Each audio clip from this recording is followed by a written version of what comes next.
in a river system, there's current, you're trying to flip to these targets, behind these areas that are protected from the current, that current's going to want to push your kayak away from where you're casting, especially when you're just trying to leave it there in one place.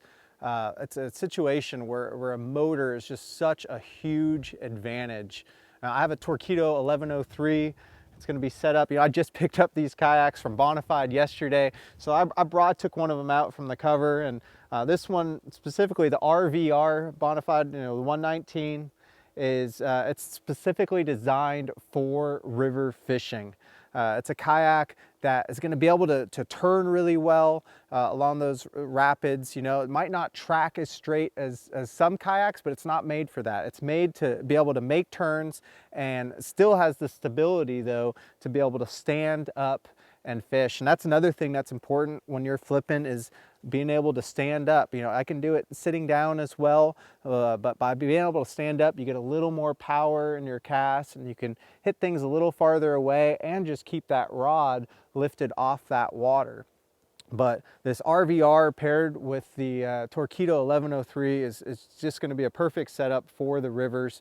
And by utilizing that motor on the kayak, what I like to do a lot of times is I like to start at the bottom. If I'm doing a float trip, a lot of times I won't go from upstream to downstream. I'll go in an area, an access point below, and I'll fish my way. And the only way you could do that really is with a motor, but I'll fish my way upstream. When you're doing a presentation like flipping and you're able to use that motor and work upstream, you could sit there just in the current in one place. You just throttle it just the right speed so you're still, and you just sit there and just pick apart that laydown or that structure.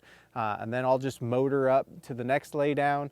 And by fishing upstream like that, one, you're not going to spook the fish by floating down on them. And it's going to allow you just to position yourself a lot better, because I like being able to cast upriver and reel it back with the current. So I'm really excited about getting this RVR out there on the river with the Torqeedo and just to see how it performs.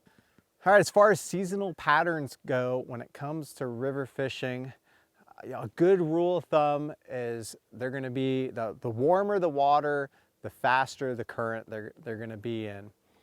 So come winter time, they're going to look for those wintering holes, as they call them, or those deeper areas that have either no current, like the slow stretches or the river, or those really deep eddies, where